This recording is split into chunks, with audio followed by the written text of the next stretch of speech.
So my name is Anna. I'm from Latvia, the beautiful country of Eastern Europe. Um, I'm 29 years old and I think I can call myself an artist now.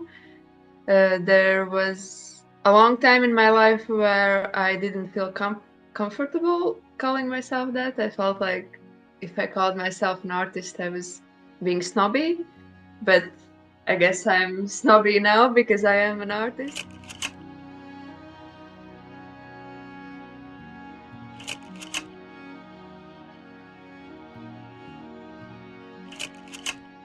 Photography, it was not my first choice of art. In the beginning, I really liked to draw, not paint, mostly draw. It started with drawing princesses and dresses and stuff like that when I was a child. And then when I was a teenager, I went to a rehab center for teenagers with addiction problems because I found some friends who introduced me to weed and spice in Latvia at the time.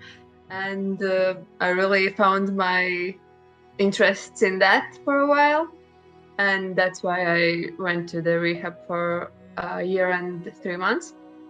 And it was a very interesting experience in my life. And I'm very grateful it happened because I really learned a lot. And I think that's maybe one of the reasons why I'm not in a bad place currently. And yeah, and in that center, there were some teachers who really tried to motivate me doing what I was good at, which was the drawing and art. And I was like, yeah, okay, I guess. But I really didn't think that there was a future in that. I didn't believe in future at all. I thought that I had this, I don't know if it's nihilistic or what, view of the world in my teenage years.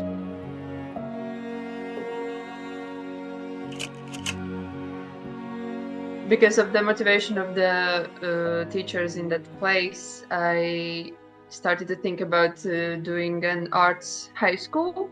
And I had a friend who went to this professional design and arts high school, and it was very hard to get in there. I tried, and I went just after my rehab ended. I went to the entry exams, and I didn't get in where I wanted to go. I wanted to do fashion.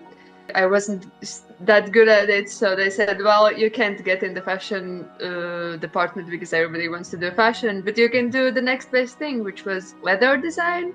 But after that, I wanted to go to the Arts Academy of Latvia. And yeah, and I tried for the first time, I didn't get in.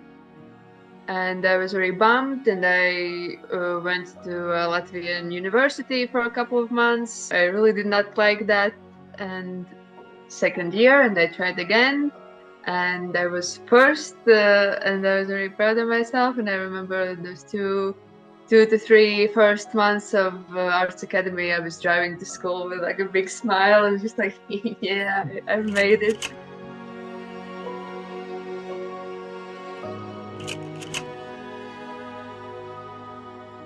And through those 4 years, uh, there was a bit of a struggle because I felt like I couldn't find my art style.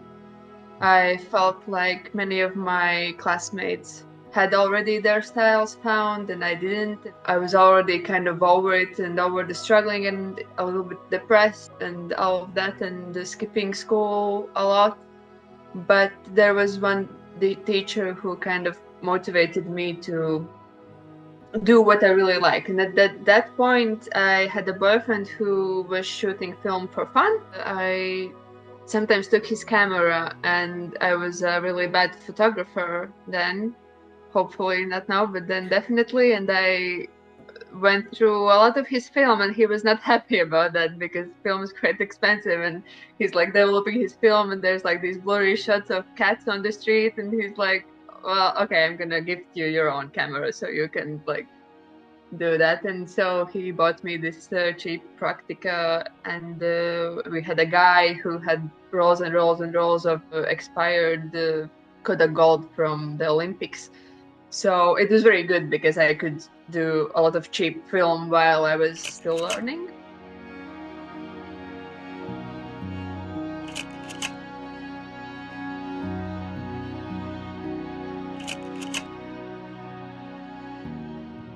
So in one of my works in Arts Academy, I decided I could try acetone print by printing out my photographs with a printer and then with acetone and like a applique technique and the spoon, I would transfer these photographs and make like a kind of a collage drawing thing.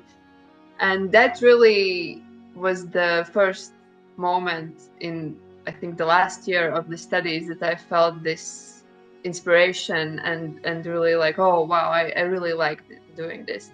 And mostly it was because of the photography. It wasn't really of the acetone printing that really, I think, more damaged my brain, because it was a lot of sniffing the acetone. But yeah, and then I had the last big work of the studies, and COVID hit, and so I had to be at home, and I did my big project on the wall of my bedroom. And I remember I was like finishing the work, and there's like these teachers, and you're showing the work, and it's like a big deal, and there's like applause, and you're finished. But usually it happens in real life, and for me it happened on Zoom, and for all my classmates, and it was so anticlimactic because they're like, oh, okay, I finished academy, and you close the laptop and you're like in your room alone. It was weird. But yeah, so the COVID time was the time that I found my photography style, because I was bored, I was at home, I again was depressed, and I had my quarter life crisis. I didn't know what to do. I've just finished Arts Academy. I had like, I want to be an artist, but I don't really want to do graphic arts, and this struggle. And I had my film camera, and I've just ordered projector to watch movies while I was bored during COVID. And the very first idea was, I've always wanted tattoos, I've never got them, and I wanted to see how they would look on me. And I had an idea, oh, if I did them with a projector on myself, I kind of could get an idea. And so I took a photo of these Chinese porcelain drawings and shined them onto me, and they looked good. And I was like, oh well, I have the camera, I might as well take a shot. And I really didn't believe anything would come out of it, because up until then I believed only in photography in natural lighting. But and I took some photos, and then I developed the film, and it looked really good. And I was like, oh wow, well, I guess I can use this while I'm bored at home. And I started to do self-portraits. At the same time, I had just gotten a diagnosis of rheumatoid arthritis, and it was a way of gaining some control over my body in the photo shoots. Yeah, up until then I thought I was like invincible, and then it turns out I'm not, and my body is kind of my enemy and working against me. And I was very disappointed and sad and angry and lonely and all these things during the COVID. And yeah, so the photo shoots were kind of a way to make my body work for me, and kind of also in a way to freeze time while I'm the way I am, and still healthy, and still can do things. And it turned out that it my case was not very aggressive, so I'm still walking. I didn't think I would be a year later.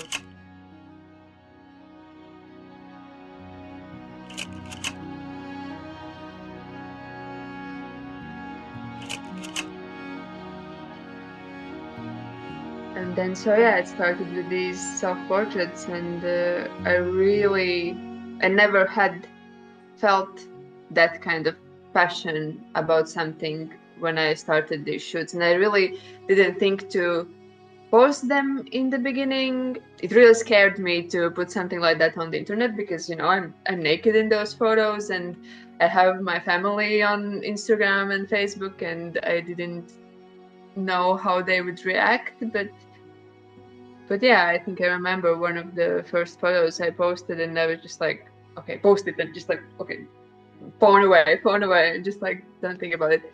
And nobody said anything. Yeah, my Christian grandmother, she's very supportive of me.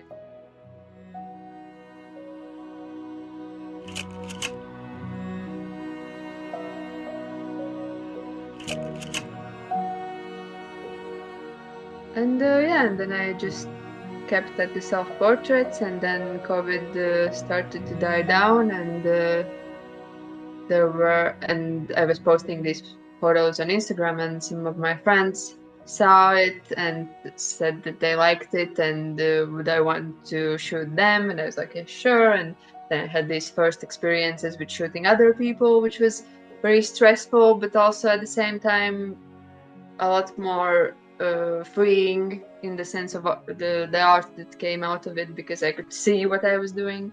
But yeah, and then after friends, it was started to be strangers, and after strangers, some businesses and bands and stuff like that. And yeah, now it's a whole thing. And I remember after a couple of months of doing it, I always thought, okay, probably it's not gonna go for long. I mean, how much can I do with a projector and film and these very specific conditions? And at one point, my inspiration for this will die down, and it has at some times, and then it has returned and died down again and returned, and that's just how inspiration works, I guess. 4 or 5 years later, and I'm still shooting with projectors.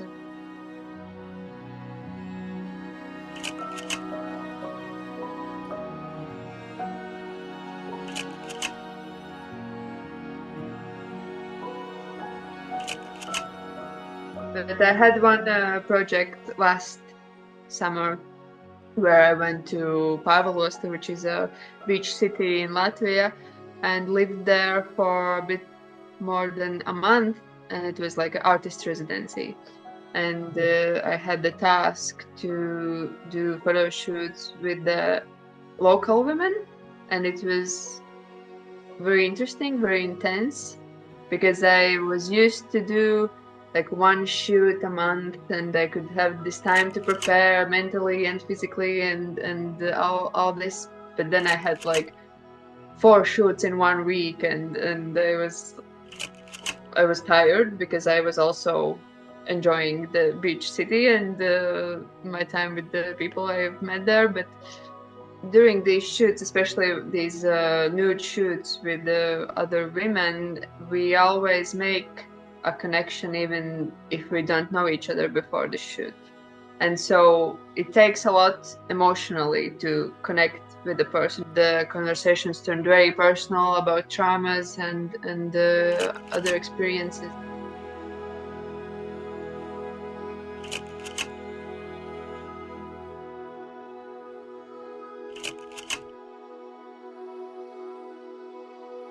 But yeah, I in the beginning I definitely had a type of hyperfixation on the models I worked with. I would maybe call it like having a muse or something like that. I remember I had like one of my first friends that was very open to being the model, and the photos turned out great. And so we did like 3 or 4 shoots, and I was like, I can't shoot anybody else. I want to shoot just her. And then after her was another one of my friends that I shot like 5, 6, 7, 8 times, and I had to learn to let go of this thought that there is a muse and that each person that is in front of my camera is the muse at the time of the photo shoot. With the self-portraits, it's very challenging practically with a self-timer, and I use a mirror in front of me to kind of see the pose, and making the composition and exposing. It's a process, and it's tiring, and so it's a lot easier to shoot other people. But in the perfect case, I would have a clone. With other people, I want them to enjoy the process and enjoy the end result. So there's some pressure that I put on myself that it has to be good. So I'm playing it safe sometimes, or I'm not asking them to do anything that they may not feel comfortable with, or things like that. But if I had a clone, I would know that I feel okay and I can ask anything of myself, and I could, yeah, maybe do more in a sense.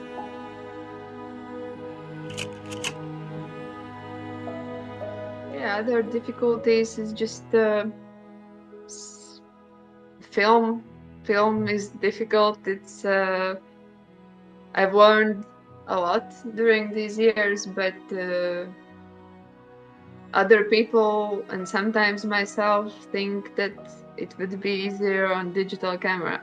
I won't do digital probably. I've done a bit, but I don't enjoy the process, and the after editing is not my thing on digital.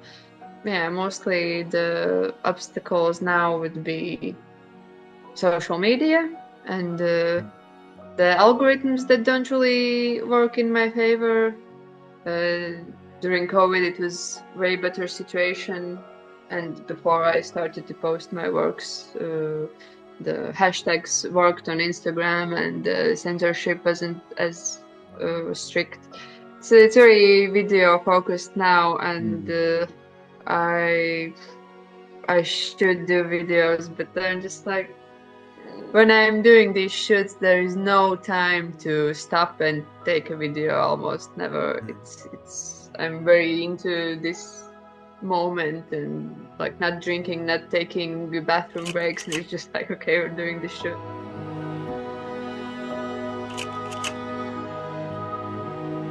A big part of it is the education I've had with the composition and just what looks good, and also, of course, it's nude photography, so eroticism is a big part of it, and just me going through life as a 20-something-year-old girl with traumas and things, and had some works that were inspired by specific situations of my life, and yeah, those in a way may be one of my strongest works.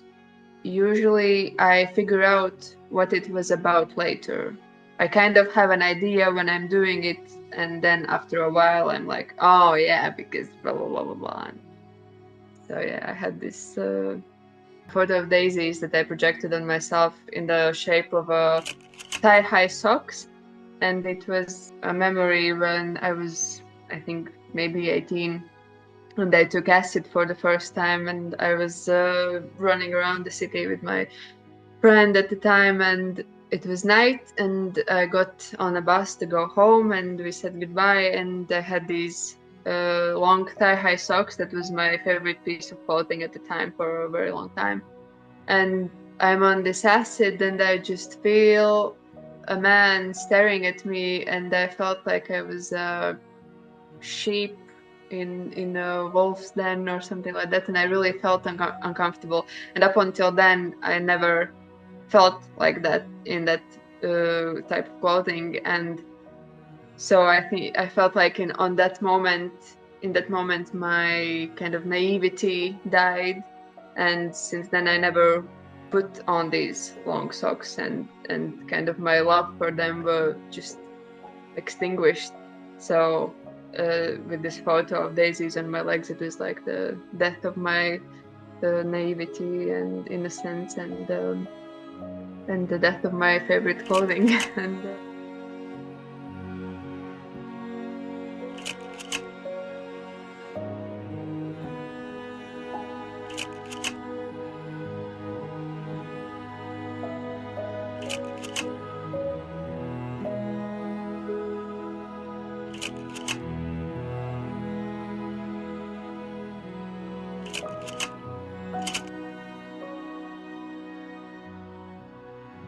The biggest part of the preparation would be the preparing of the projecting images. Sometimes I find something online, sometimes I do them myself. The person comes to my flat, to my studio nowadays. It started as just doing shoots in my bedroom on my bed, and it went like that for quite a while, for maybe even longer than it should have. I remember there was some of the first people who paid for the shoots, and I'm like, well, this is my flat, and you're gonna be on my bed. So that was kind of interesting. But now I've moved, and I have a studio, which is we are here, but it's also my living room because I have to live here. So usually the day before I will bring out all of my chairs and stuff so we can have the space to work. Usually put the mirror in front of the person because that I think helps. Because it helped me when I was doing self-portraits, not only to see the shot and how it will look, but also to feel more confident. Because we all know how we look best, kind of, or how we think we look best. And then just kind of explain the process, that it's gonna be super slow shutter speed, so all of the poses that happen are like 1 to 2 seconds. So no crazy poses, no jumping, no cartwheels or standing on arms. It's possible, but 99% of people cannot hold the pose for the 2 seconds. It's very hard, and it usually is a bit blurry, even if they have not really moved. So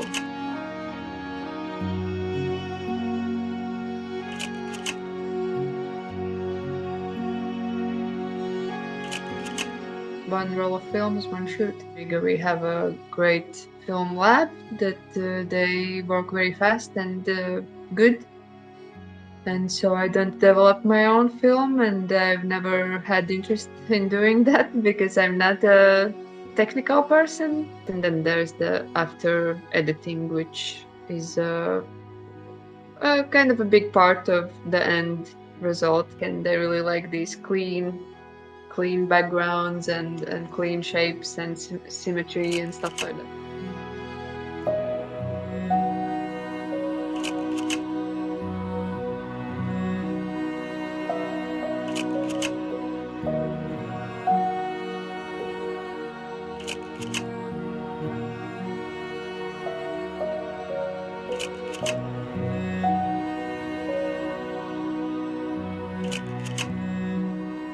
Definitely start with self-portraits. I really learned a lot doing it. If I would have wanted to do like only other people shoots, I still really appreciate the fact that I did self-portraits before that, because you know how the model will feel. The instructions for models for poses is definitely a learning curve. I think I'm still learning it. Sometimes you're lucky and the model is very expressive in their movements and want to experiment and is just moving around, and you're just like, okay, stop, this is great, okay, stop. Sometimes they're a bit more shy or don't really have idea how to model, so you need to come in and help. Be respectful. Ask permission. I always ask permission to touch my model if I want to. It's sometimes easier to just put them in the pose that I want, but the gear I think isn't the most important thing. I think the most important thing is just to shoot and to get through those bad rolls. And don't be afraid of after editing. It sometimes brings a bad shot to a good shot. It has happened. And I know there are people who are a bit of a snob about editing film photos in Photoshop, but it's nothing really that different from the things that our ancestors did in the beginning of film in darkroom. And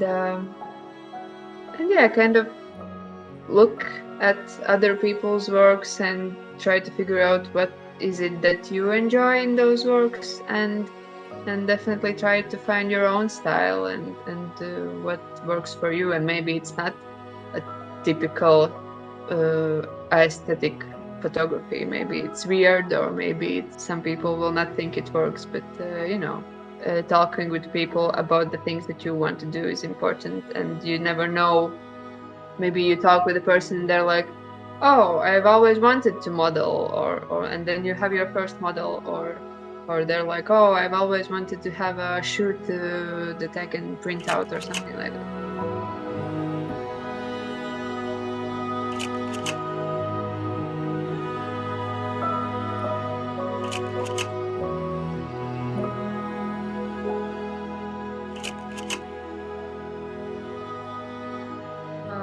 Well, I'm on Instagram, Anna Dzērve, which is for people who are not Latvian, it may be harder to write, but yeah, Instagram mostly. And if somebody really wants to see